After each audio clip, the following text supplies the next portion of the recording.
use it for his own nefarious ends. He will use it to attack student protesters, like all of you standing here today. Shame. Trump is also proposing, just now, to review the social media feeds of student visa applicants, presumably so that he can screen out those who disagree with him. Shame. When Trump demands viewpoint diversity at our university, it's clear what he really means. He wants to control what our students say, think, and believe. Shame. This is a blatant attempt at government repression, but we will not be repressed. Today, we can stand up and say no. We can say that our international community is too valuable to use as a bargaining chip. We can say that the government has no business demanding our student records. We can say that we support Harvard's fight against the Trump administration. And that we support our international students in their right to study. Today, I'm speaking for myself, but I am also speaking for all of those students who are afraid to speak. They have submitted anonymous statements because they fear retaliation, a sentence I never thought I would have to say in America. But even in our fear, we will not be silenced.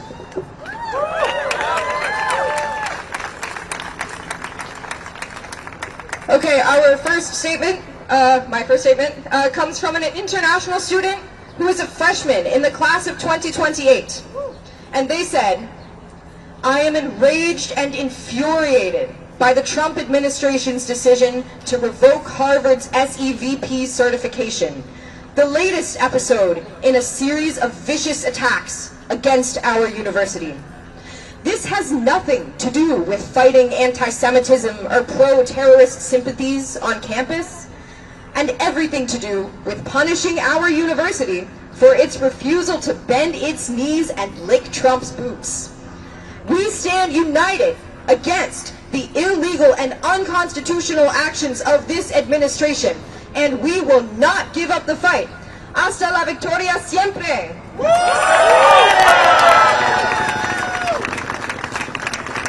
A Harvard International student from the class of 27 wrote this: "Trump's attack on Harvard and on us international students has been deeply impacting my mental health, performance in school, and future. Shame.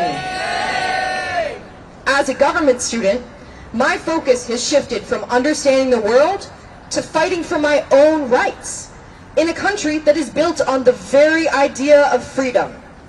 No country can ever take democracy for granted, and I hope that people will stand up for it.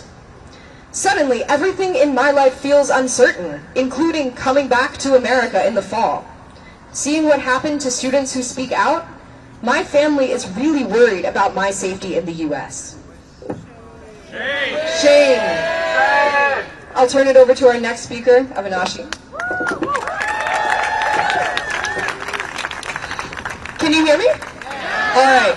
Yeah, I want to echo a lot of what Ray has said. I'm appalled just to have to be up here to defend my international student, friends. This is a place that I never thought I would get living here in the U.S. But I want to speak as a physics and chemistry concentrator. I've found that frequently, actually, we're some of the least vocal activists on campus, which at a time like this would be a real injustice.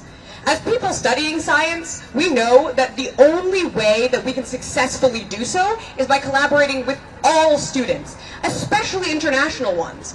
I can speak from my own experience here, right?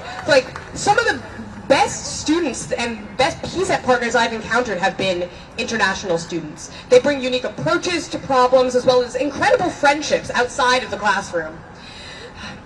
I want to just ask the students here to reflect on the professors they've had at Harvard. For STEM concentrators, I can say the majority, if not all of us, have had an international professor at some point. And that is because we need the experiences and viewpoints of a diverse group of faculty in order to perform the rigorous research that we strive for. The attack on Harvard and its international students is part of a deeper effort to defund and dismantle the academic world. It's an attempt to reroute our brightest researchers into private corporations, stripping academic institutions of their power. But is that how academics have historically responded in the face of fascism? Have the majority sided with the nationalistic pushes of their home governments? No. And that's exactly what led to the brain drain in Europe in the 20th century. When academia fell apart, we saw an influx of brilliant academics into the US, and by taking them in, we were able to become the center of research that we are today. America has always benefited from being part of the international scientific community. Iconic achievements like the Human Genome Project simply wouldn't have happened without foreign-born scientists who came to the US to study and work. International students educated in the US have gone on to win Nobel Prizes and make groundbreaking contributions to knowledge across the world. This is what Donald Trump is attacking today. The US is only able to call itself a hub of scientific prowess because of the international community of researchers that live here. And by blocking Harvard from enrolling international students, we lose the ability to foster the scientific community at all. So that's speaking from the perspective of a scientist, but I also have some students, some submissions from international students here that I will read. So this is from a student in the class of 2027, and they said that diversity at Harvard, defined in large part by the international community, is the reason that I came to Harvard. Trump and his administration's attacks on Harvard are simply an attempt to censor schools that don't comply with his legal, unconstitutional orders. I am stunned by the shamelessness of everything that is being done, and the fact that behavior like this is normalized is the biggest problem. Active pushback is required from all of us.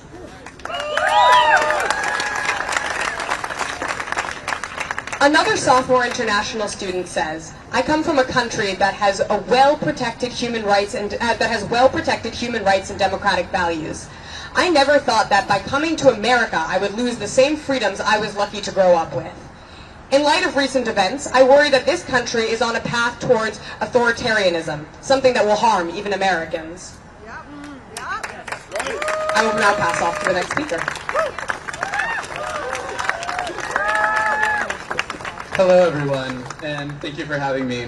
As you see, I am a graduating senior, standing before you, wearing my regalia, set to walk the stage on Thursday, and it's crazy to think that instead of celebrating with my family, I had to leave my dinner early to come to a rally to advocate on behalf of our international community here at Harvard, who have been an incredible part of my story here at the university, and want to share a bit of that with you here today. So I wanted to briefly share some words from the perspective of a senior who has been deeply impacted by international peers over my time at Harvard. Coming from a small, rural community, most folks back home don't end up leaving our hometown. Few travel outside of the United States. As a student at Harvard, the world opened up to me as the campus's diversity gave me the opportunity to collaborate and exchange ideas with students from communities, backgrounds, and with experiences completely different from my own. And this learning began quickly as day one, when I had the immense luck to be sorted into a room with my gorgeously kind first-year roommate, an opera singer from India.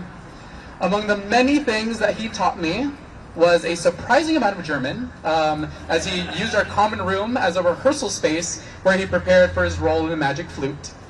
Most importantly, however, he taught me the value of authenticity. One of the first things that I learned about him was that he was gay. I had never lived with a gay person before, but his openness and kindness allowed me to ask questions about his life and experiences, finding that some of the things that I had been feeling, but too afraid to share, were similar to his story. Ultimately, I had to do the hard personal work to unpack my internalized homophobia so that I could be honest with myself. I am queer, and seeing how he was able to find love and community in an environment arguably far more dangerous than my own gave me the confidence to be my authentic self. And so, And so he was the first person I came out to in our shared room in Pennypacker freshman year. I share this to say that I would not be the person that I am today without the relationships I have built with my peers, both international and domestic, here at Harvard. And for that, I am eternally grateful.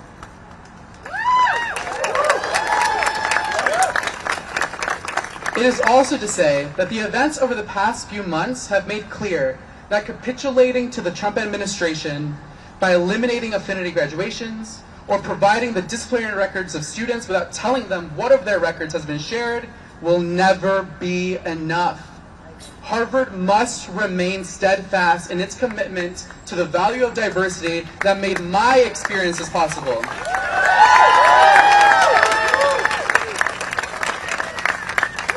Now I thank you all for the opportunity to share my perspective, but now I'd love to share those of my peers who cannot be here with us today without great risk. From the class of 2027, to everyone, no matter where you lie on the political spectrum, I hope this matter opens your eyes. College is an opportunity to learn from your peers. The perspectives international students bring to the table make their peers better and more prepared to take on the world. Harvard is not Harvard without its internationals.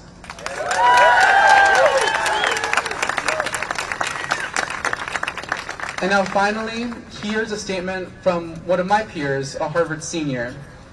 The Trump administration says that it is a privilege for Harvard to host international students and for international students to be here.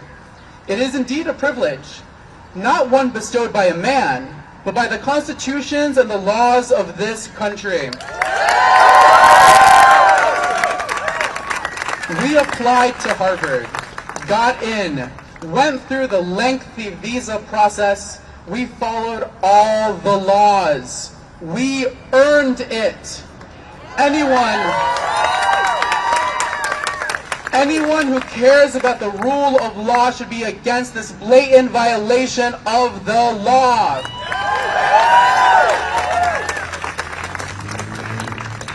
So thank you all once again for having me and my domestic peers up here to be able to share the perspectives of our international students. We urge you to continue to listen to those of the international students and the international community that are able to step up and step forward. And for those of you who are fearful, rightly so, know that you have the backing of the rest of the Harvard community to stand up for you, to be your representatives, and to advocate so that you don't have to risk being here to do so. Thank you all.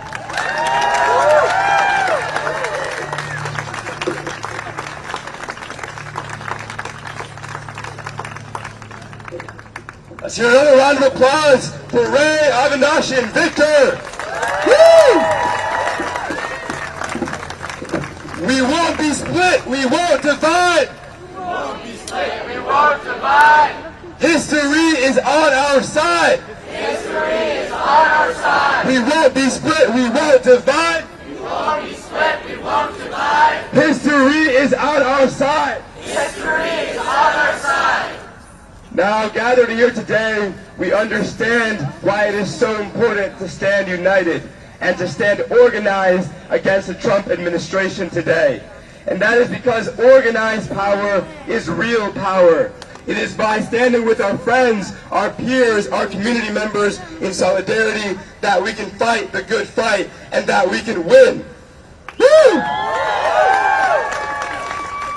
Because when immigrants are under attack, what do we do? Stand up, fight back. I said when immigrants are under attack, what do we do? Stand up, fight back. What do we do? Stand up, fight back. What do we do? Stand up, fight back. And now finally, before I introduce our final speaker, I'd like to plug in our Instagram because that is how we will stay connected over this summer, because this fight is not over this semester. It is not over with graduation in 2 days. The Trump administration has 7 more semesters worth of attacks on Harvard, and so we cannot back down now. And so our Instagram is Harvard Students for Freedom. The 4 is the number 4. Again, that's Harvard Students for Freedom. And you can join there with a link in the bio. Thank you. And now, last But very, very certainly not least, I'd like to introduce a dear friend, an international student from Sweden, and a co-founder of Students for Freedom. Let's hear it for Leo! Woo!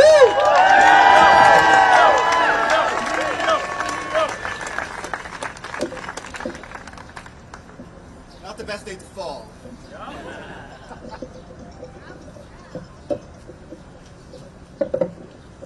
Great, can you all hear me? Great. Thank you so much, Nouriel, and thank you all who showed up from the Harvard community, from the Cambridge community, and beyond. The last couple of weeks have been nothing what I expected senior spring to be.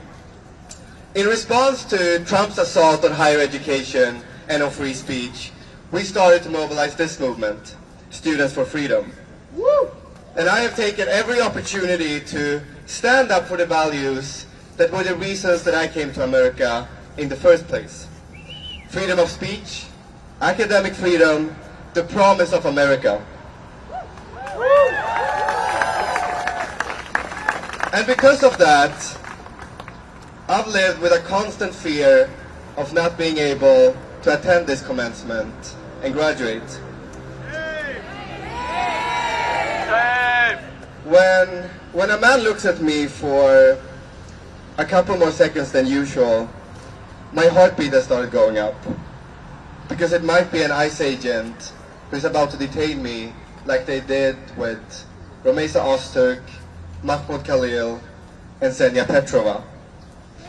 I can no longer count how many times people have told me that what I'm doing is too risky, that I need to get a lawyer, that it's not worth it, that I should be careful with what I say. And that, my friends, should be proof enough that this country is on a very, very dangerous track. And in his attempt to dictate our speech and take over this university, Trump is willing to use all internationals as poker chips, as collateral. It is deeply, deeply dehumanizing. He's throwing people's lives into chaos, and the uncertainty itself will deter people from coming to America to study and do research. Because without these international students, Harvard is not Harvard. That's right.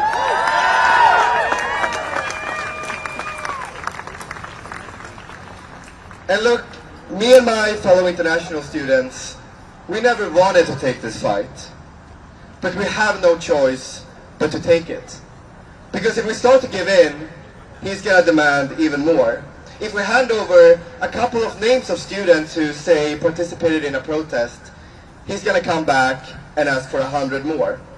If we fire a few controversial professors, every economics professor who criticizes his tariffs, or a medical researcher who develops vaccines, or a law professor who simply teaches the Constitution, all of them will then be at risk.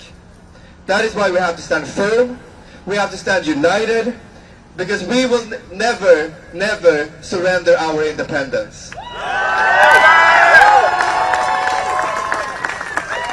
So Harvard, please join me in saying no to every single one of Trump's demands. Are we going to let Trump dictate what can be said in our classrooms? No! Louder! No! Are we going to let Trump fire professors who disagree with him? No! Are we going to let Trump install himself as provost of this university? No! Never!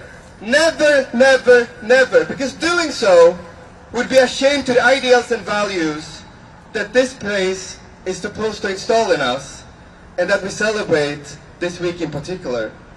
Veritas, the right to voice dissent, whether it's in the classroom or it's from the stage of a protest. And doing so would be a shame to the people who walked before us. Those who fought on this very ground 250 years ago to reject a British monarch in favor of a free country. Those who fought for black students to be admitted to this campus. Those who fought for women to be admitted to this campus.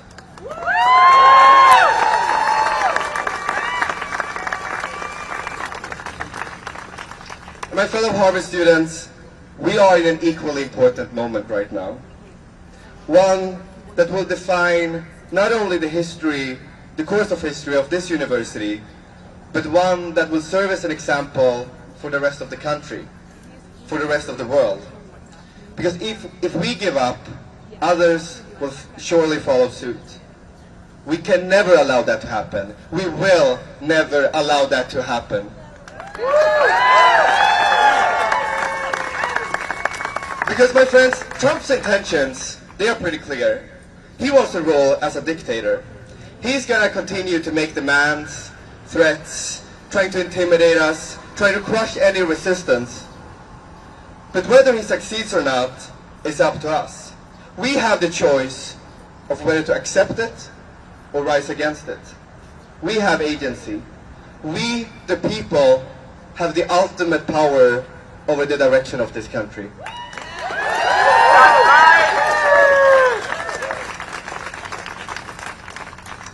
And since we are gathering here around the time of commencement, let me use this opportunity to say something to my fellow class of 2025 graduates. I hope that we can all learn something from these last couple of months. We will all find ourselves in similar situations as Alan Garber in the companies and institutions we work for and lead. Collectively, the class of 2025 is going to have a lot of power in this world. Use it wisely. Use it to resist any attempt to make you do what goes against your principles. Let's all use it to put us on a better trajectory than the one we are on right now. Thank you all for listening. Thank you all for coming to this. Thank you all for the wonderful speakers. I'll give it up. Last one to Miriam.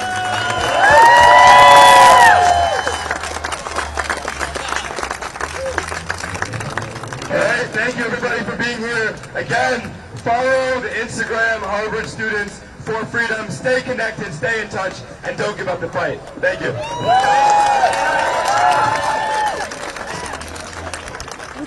Would you like to do a quick interview about why it's important for you to be here today? Awesome.